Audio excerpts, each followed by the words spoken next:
Hey, this is Aaron with ABTX Outdoors, and on today's episode of Recoiled, I have a special guest, Blair with La Perla Ranch.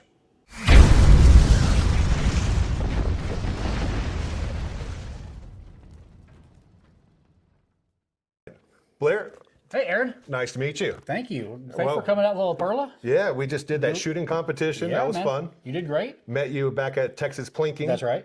So appreciate the opportunity to sit down and discussing La Perla Ranch. Absolutely, man. I appreciate the opportunity as well. Yeah, so, I've always been curious about facilities and ranches and kind of behind the scenes. So first off, history of the ranch. So La Perla Ranch has been here for years and years and years. I think it was an original Spanish land grant. I don't even know what year, but we bought 15,000 acres of it in like 2004, I believe. Okay. And it was, my dad bought it just purely as an investment.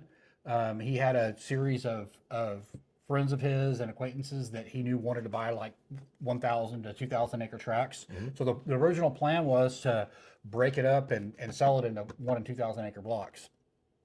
And where La Perla sits right now, we're left with 3,000 acres here in the middle. Mm-hmm. And we kind of sold everything around the outside and just kind of fell in love with the place and decided to keep it.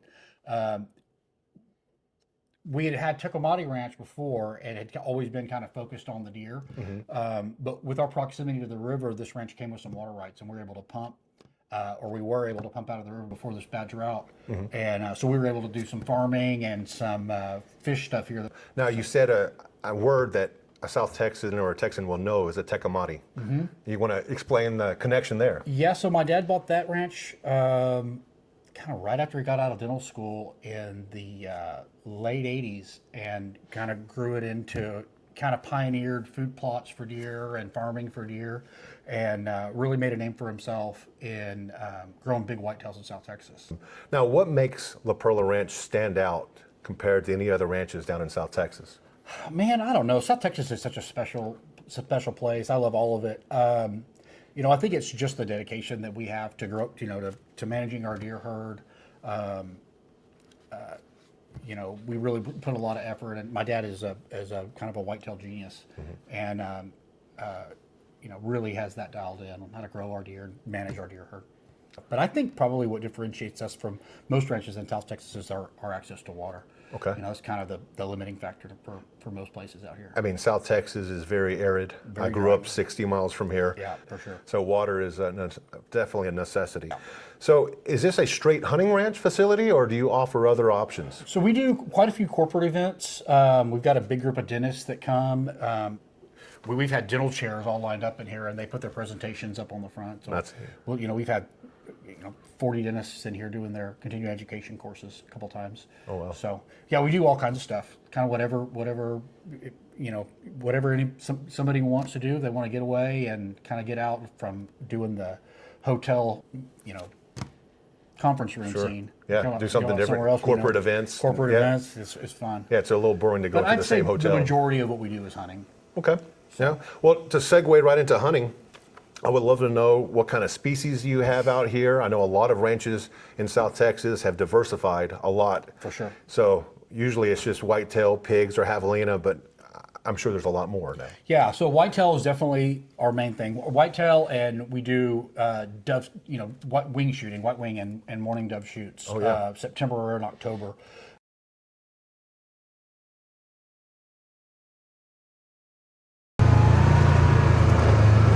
So this is where you host dove hunting events. Yeah, so I have got 4 fields with grain in them like this. So they're all planted half in grain and half in sesame. The sesame's on the other side. The sesame in this field didn't do real well. It's a lot better in some of my other ones. Now we are in the middle of the day, the hottest part of the day, so You're not going to see the dove like they would normally be. But so we're out here at one of their plots where they do dove hunting. So Blair, fill us in. What do you have planted out here? So this is a red sorghum, and over the last few years we found that corn is actually our favorite thing to grow Okay. for the white wings, because you can plant it and get it to come up, and it'll stay in its husk without the birds wiping it out until you shred it. Okay. So we'd plant the field, and then a couple weeks before our group would come, we'd mow 2 or 3 strips of it. But we're in a severe drought in South Texas, and corn takes a lot of water to grow. So we decided to plant a mix of sesame and sorghum this year, and the doves love it, but hopefully it's going to last through dove season. Through dove season. Yeah. Now, again, what size groups do you have out here at one time? 15 to 24. Okay. You know, 12 to 15 is kind of my minimum for a weekend of dove hunting. And do you just go around strategically dropping people off about every Yep, so 30 yards? We'll spread out around these fields, and then periodically I'll have somebody go by and pass out water and shells if they need them, and, you know, whatever they need. So it's fun. It's a lot of fun. Now, how does the dove hunting rival anywhere else in South Texas here? I think it's as good as you can find in Texas. Yeah. You know, I mean, there are mornings when, you know, you got your limit by 8 o'clock, 7:30. You know, it's just, you know, you can easily, it's very unusual to not get a limit of birds if you're And, out here. you know, and we're very lucky. This is in the South Zone Yes. for Texas, so that doesn't start till mid-September. Yes. We're But in the you have same- 2 weeks of white wing only. That's right. That's But- right. So, So people have the option of doing that. Yeah. Suggested, 20 gauge and up, Yeah. or whatever people can hit dove with. I mean, I like shooting a 28 gauge. The shells are expensive, but, Yep. yeah, 20 gauge, 12 gauge, whatever they Well, want. dove hunting is one of my favorite things to Mine do. too. So it's anytime you get to pull the trigger a lot, it's always Right. fun. But Yeah. unless you're too good, and then you shoot your 15 and you're done. Well, there's that happens. So this is neat. I appreciate it. Yeah. But after that, it's mostly whitetail. We've got a really good herd of nilgai. I think we introduced them about 7 years ago, and so that herd's doing great. We've got a good group of blackbuck, and then a couple years ago we added wildebeest, axis deer, Gibbsbuck, and blessed buck. The Gibbsbuck we're probably about ready to start hunting, but our blessed buck and axis deer are going to take a couple more years. Wildebeest, their population has exploded. They're really good. They're ready to start hunting. Now, for a person coming to hunt deer, do you have a minimum requirement for a firearm that you suggest, or? Not really. 6.5 Creedmoor is kind of The go-to. the starting point, Yeah. and up from there. You know, a lot of guys, especially kids, will bring a 7mm 08, which I think is a fine caliber, but I've seen more deer wounded with the 7mm 08 probably than anything. But you know, I'm partial to guys. If somebody's bringing a 300 Win mag or a 7mm mag and above, I'm Bigger I'm the happy. better is The always. bigger the better, man. is There's always, nothing worse than a wounded deer. That's right. You want to make sure you ground it and do it ethically. And I know that those calibers have killed thousands of deer Sure. over the years, and they're perfectly capable of doing it. Yeah. But you know, when you get one shot out here, you know, you want to make sure that you want to make it count. A wounded deer is a tragedy, man. It's Yeah. really, really a sad deal. Well, what's the style of hunting out here? Mostly box blinds. Okay. We'll start out in the box blind in the morning and in the afternoon. And you know, if we see one off in the distance, or that we'll do some spot and stalk, but it's mostly box blind sitting. All right. So where are we? We just got through looking at the dove fields. Where are we heading next? We're going to look at one of our blind setups. Cool. So we're going to go see if you book a hunt here. This would be how you'd get to one of the blinds and what it looks like.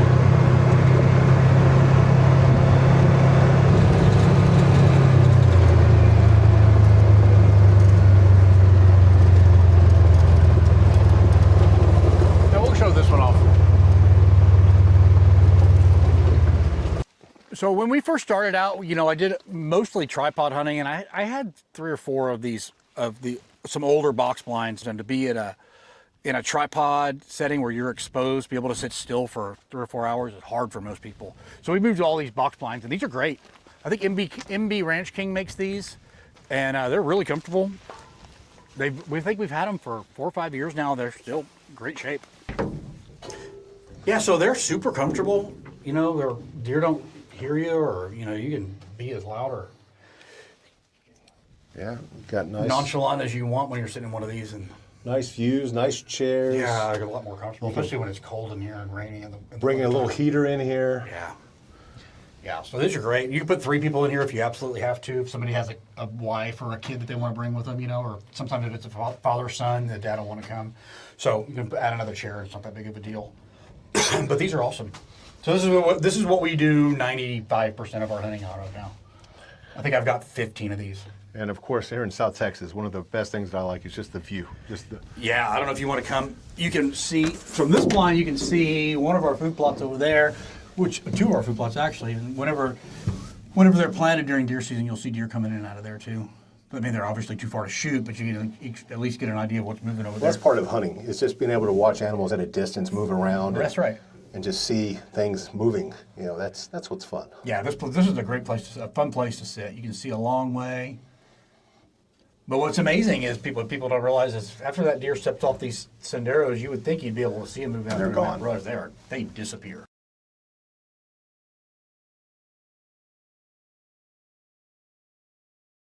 Now, is people fully guided here, or do you break it up? It's just Fully guided. Fully guided. Okay. Yeah, well, typically it's a 3-day hunt or a 4-day hunt. Okay. Come in like on a Thursday and leave on a Sunday.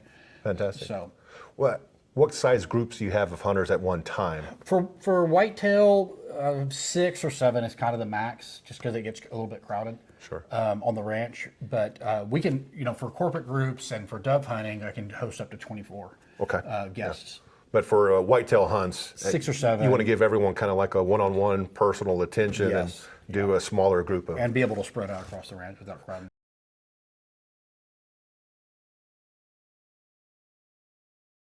What's one of the most memorable hunts you've had here?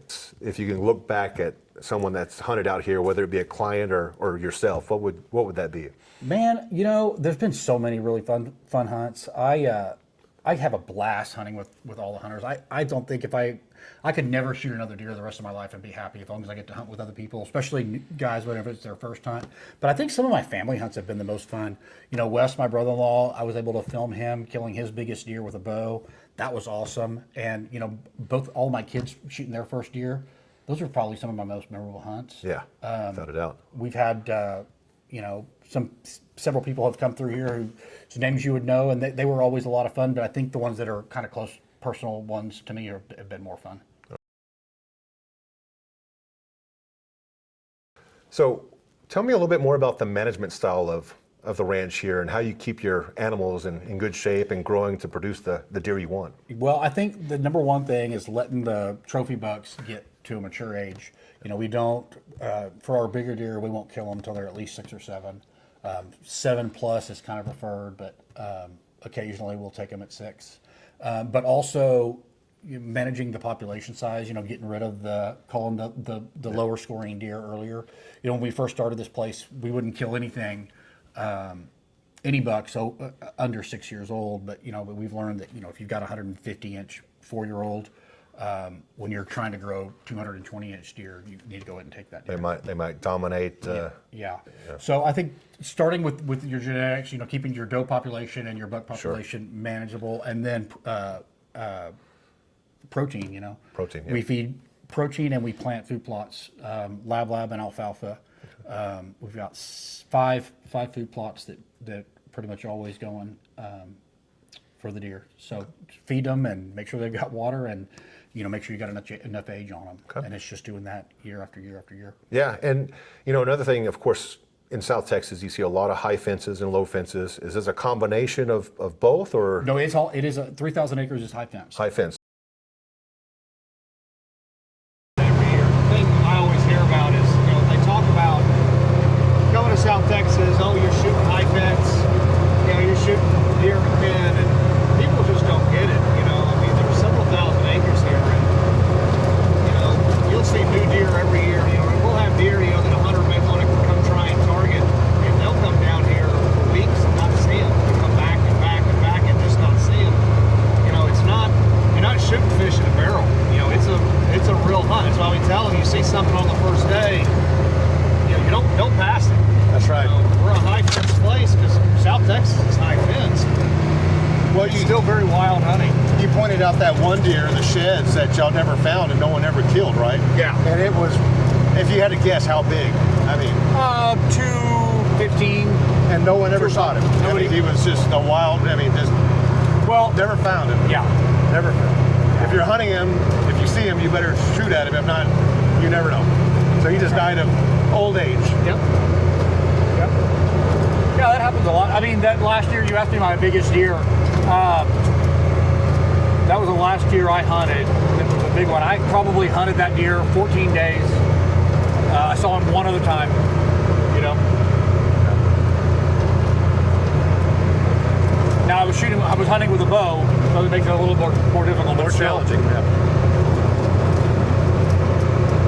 Yeah. It's easy for when you have a lot of acreage. It's easy for these deer to Well, and when they're so well fed, they don't really have to travel. You know, they've got all the food in the world. So until the rut, they don't really have a reason to move around very much. That's right. Let's talk about the lodging here at La Perla. Okay. I mean, so far I've seen lots of rooms, open space. Yeah. Of course, I'll go around and film all that so the viewers can see the facilities, but it's nice. It's very nice. You know, it's not 5-star by any means, but it's functional. When we bought this place, Zachary Construction Company had leased it, and they had built this kind of main building, and it was four doors. It would go into 2 bedrooms and like a shared bathroom in each one. And we were going to tear it down and build something new, but you know, it ended up being so expensive. We decided to try to renovate this thing. So we made it into 4. We made those four doors into 8. So each one has its own bathroom. So there's 8 rooms in the old lodge, and then we added a section on. So we ended up with 12 bedrooms for guests plus staff lodging. And each one of those rooms has got 2 queen-size beds in it. So I can sleep 24 guests whenever it's full. That's but you know, like I said, it's not the nicest place in the world. It's not fancy by any means, but it's really comfortable and You know, hopefully a lot of people can relate that are watching this video, but when I go to a hunting ranch, I don't want to be in a luxury villa. I want to be at a hunting ranch. Well, it is a hunting ranch. But the accommodations are nice. Yeah, I mean, it's not like you're going to be dissatisfied. For sure. What about the meals? Are those included in the hunts? Yes. So the hunts include, we'll feed breakfast, lunch, and dinner every day. We've got, we had a longtime chef that been with us for about 12 years, and everybody loved him. His name was Javier. He just passed away this year. Oh, wow. So we got another lady, though, that has come, and her name is Favi, and she's doing awesome. So Yeah. she's an excellent cook, and this will be her first year doing it. So Good. the meals that she makes are awesome. She hasn't had to deal with the pressure of doing it for a house full of people yet, but I think she'll do great. Well, and I'll show this. I mean, you'll have an awesome kitchen. Yeah. I'm always impressed by kitchens and how they're able to produce food for clients, and Yeah. you'll have the setup. So Yeah, we do have the setup, and we've got a lady that's going to be awesome. So let's take a dive into the long range shooting. I know I just shot the challenge. Yeah. Dialing the wrong wind. Everyone will see that in the episode. It happens, If man. you've already, this will be released after the episode, but yeah, that's always my biggest I've done it. taboo that I do every time It's I'm so in a frustrating when it competition. happens to you. So yeah, let's go into why you started the YouTube challenge. So, you know, we've always loved long range shooting, but you know, we kind of started out. So, used to be 500 yards was long range, you know, and you see if you could hit a javelina at 500 yards or whatever. And kind of over the years, we moved out, we built 1,000-yard range, started shooting 1,000 yards, and then last year we kind of got into doing a little bit of competition, and you know, I went and did Texas Plinking's challenge, and just thought I just think that stuff is super fun. And you know, I had all the steel, and thought, well, you know, let's see if we can do something a little bit different and challenging and fun out here.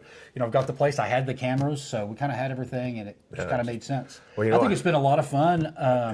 I think people have really enjoyed it. It's a little bit different than some of the other ones, and you know. Well, you know, that's a beautiful thing, and I wish there was more people out there, making YouTube challenges for shooters. I do too. Because people will travel across the state from different states to come do a YouTube challenge. Yeah, for sure. And of course, they've done something here by sweetening the pot of giving away a free hunt, which most places you go and you just shoot it for fun and get bragging rights. So that's even better. You know, it's interesting, kind of talking to the shooters that come, I don't feel like anybody really is that excited about the deer. It's like everybody just really cares about doing well in the challenge. That's right. But, you know, maybe they do. But it's, I don't know, it's been fun. I think we're going to film several deer hunting episodes this year. So, like, kind of do whole hunts. So current leader is Eric Cortina. Unless somebody beats him, I think next week is going to be our last week of filming. Unless somebody beats him next week, he will win, and we'll film his hunt along with. I want to do probably 3 or 4 like full hunts this year and put them on YouTube. Well, hopefully I'll be able to do his challenge. I haven't reached out to him yet. He's great. Yeah, you got to reach out to him. But that'll be next on my list. But yeah, I was really, trust me, I wanted to win the hunt. I was really. Did you? Oh yeah, without a doubt, because I shoot these targets every week. Yeah. So, it's second nature to me, but of course, when I dial the wrong wind, it's not. I mess up. But, well, of course, I mean, I'm very competitive. And everyone that showed up today is pretty much all extreme long range shooters. Right. And, just that the fault of that is that discipline is more of just a straight approach where you don't have to transition so hard and it's more time. Yeah. And, that you can shoot. You can be a grand champion, but then all of a sudden, when you're put underneath the pressure, it's done. Yeah, what we really wanted to do when we were setting the course up is I really wanted to have at least, I wanted to have 2 very different wind directions. Yeah. So I wanted to have the furthest north target quite a bit, I wanted to have quite a bit of movement in the gun, so you have a totally different wind. Sure. So, and you definitely have that. I mean, it's no spoiler because the episodes will be released by then, but it's definitely a good transition. Yeah. So it makes it difficult, it makes it challenging, but not impossible. No, as long as you know the fundamentals and you have a ballistics app or a Kestrel, you can do that. For sure. Now, the challenge was fun. What else do you do for long range shooting? Do you host any kind of training events for hunters or for long range shooters? So we've done 2 so far. I've actually got Danny Garcia, who has been on this challenge. He's got a real precision gun company in Rio Grande City. Yes, I've seen them. I follow them. And so they do some training, and he's going to bring a group of, I think, 15 at the end of this month. And then, I've got some people that are lined up in the spring. So if anybody's interested in doing that, reach out. What's the cost? What's the cost on that? It could. I don't know 100% yet. I think it's probably going to be somewhere around $2,500 to $3,500 a person for the whole weekend. Yeah. So you basically come in probably Friday and leave Sunday, or Thursday and leave Sunday. We haven't hammered out all the details yet, but a lot of it's going to depend on what the trainer charges and all that. Sure. So we're kind of still working through all that, but that's definitely something that we're interested in starting. We have the perfect facility to do it. You can stretch it all the way out to a mile. In fact, you could probably even go further. Right. You just clear the brush needed, but a mile is if you're hitting a mile, that's pretty good. I mean, it's great. Yeah, so that's interesting. Especially down here. Yeah, with the wind and of course it heats up and then your velocities start going up, so it's a big challenge. For sure.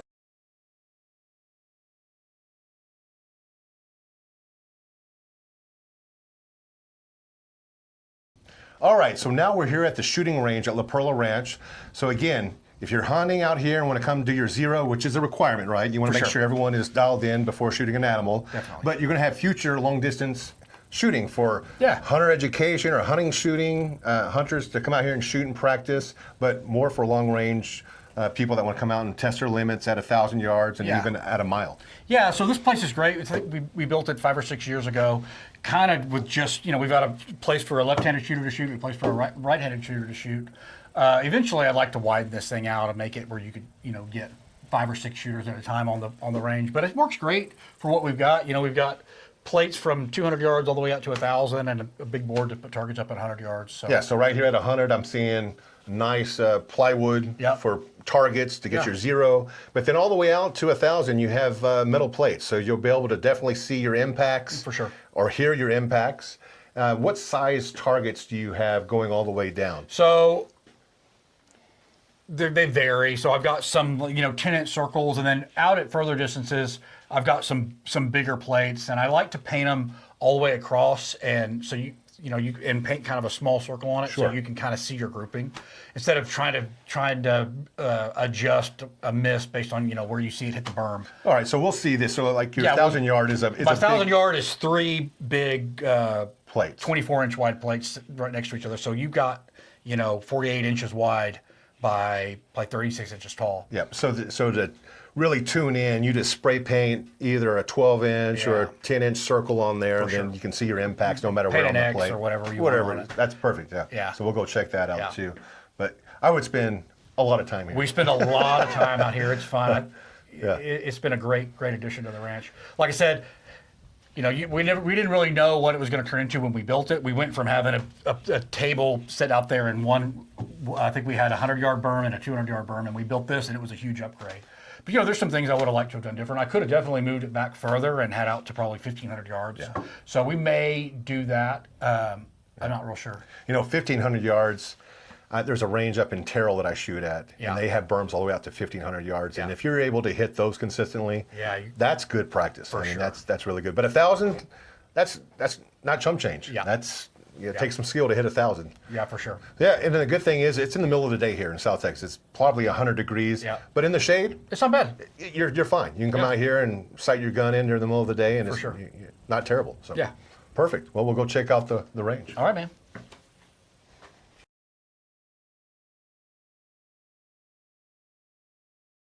Have you seen more clients asking for more long-range hunting?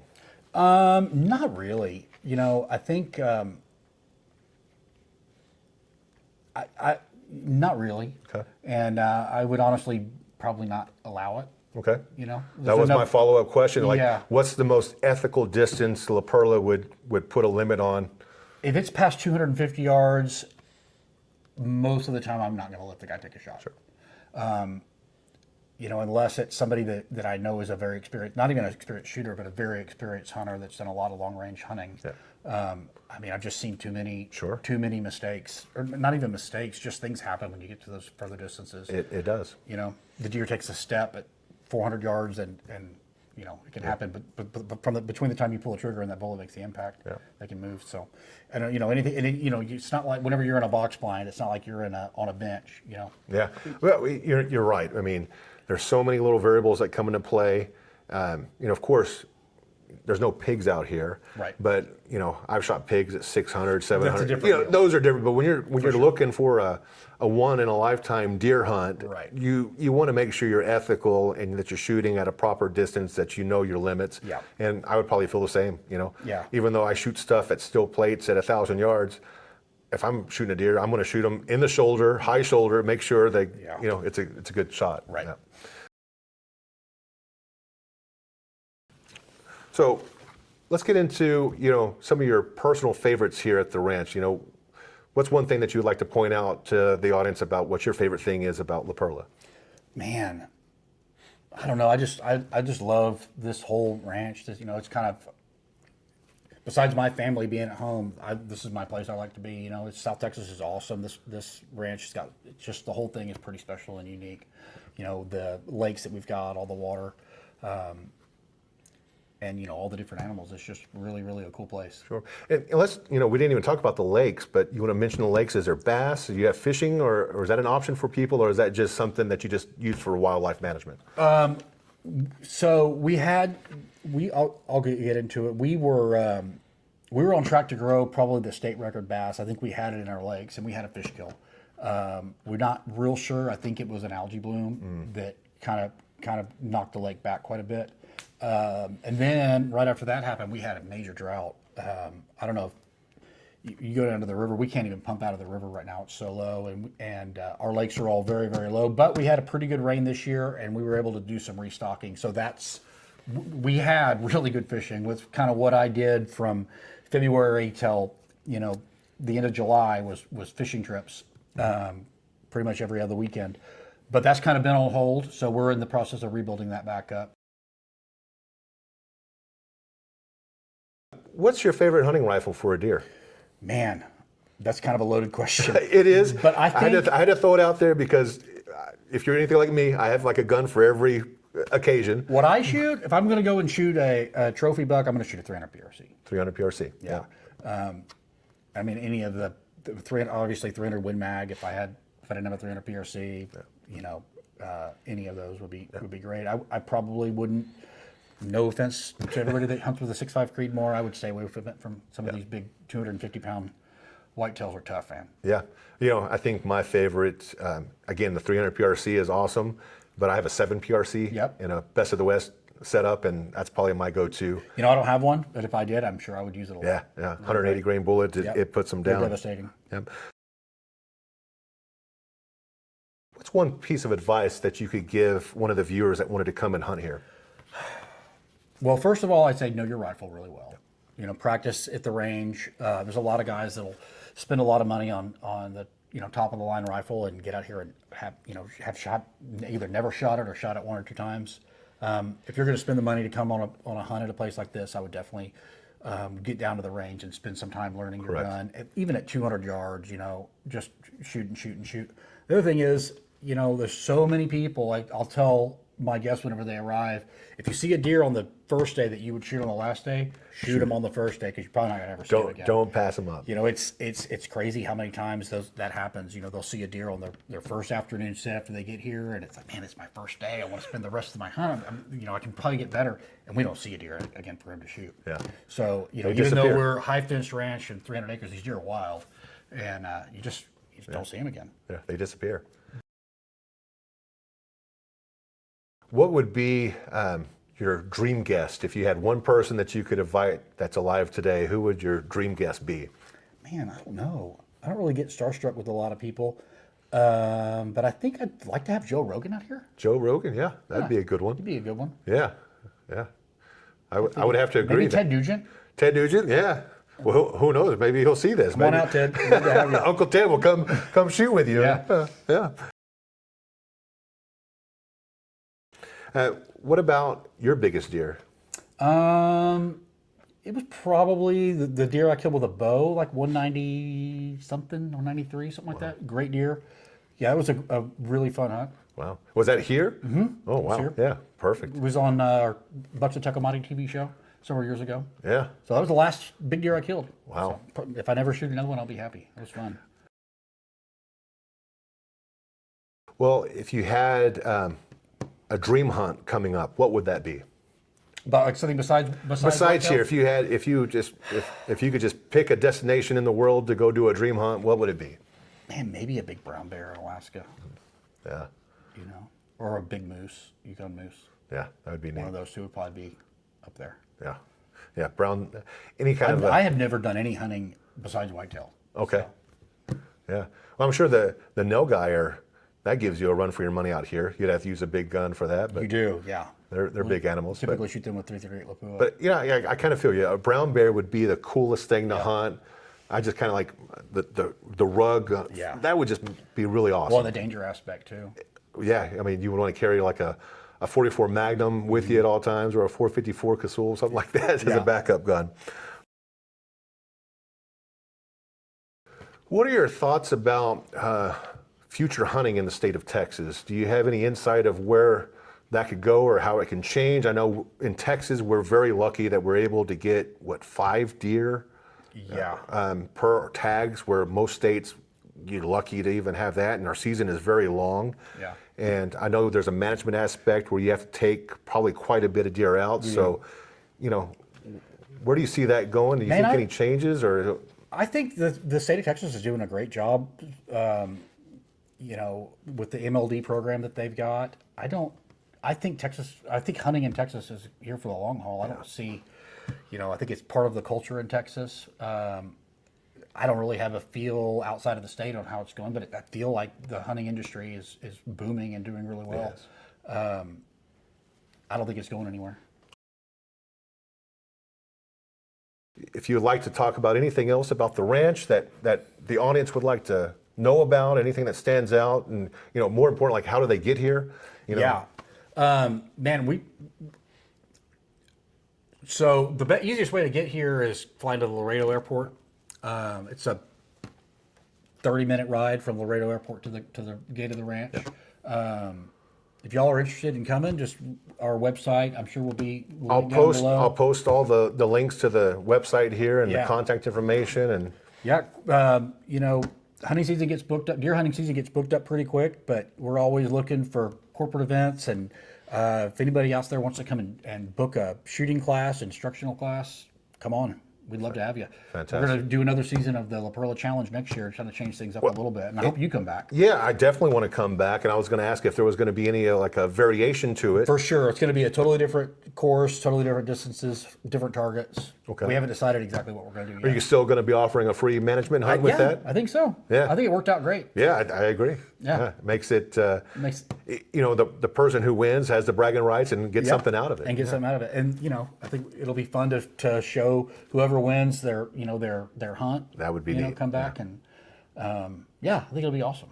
Perfect. Well, Blair, I appreciate the time. Yes, sir. Thank you. And I hope people enjoy this version of Recoiled, and hopefully it gets people out there more interested to come and do some hunting, and especially down here in South Texas. Absolutely, man. Thank you. Thank you. All right. Thank you so much for watching episode 1 of my new segment called Recoiled. I have been excited to launch this episode. Thank you, La Perla Ranch. Big shout out to Blair and Wes. Thank you so much for sticking around, spending the time that you did with me to show me behind the scenes, behind the curtain of the ranch, and explain the facility, the animals, the management, and everything that goes into making the ranch that it is today, one of the premier places in South Texas to hunt. And if you're not a hunter, and if you're looking for a corporate location to host your next meeting, or if you want to get into some long-range shooting, this is the place to go. So please shoot them an email, contact them on Facebook, or just give them a call, and they'll be happy to assist you. For me, this was a great time. I shot one of their challenges on YouTube and then was able to tour the facility and conduct this interview. So thank you again. This is Aaron with ABTX Outdoors. Stay tuned for more episodes of Recoiled, and have a good day.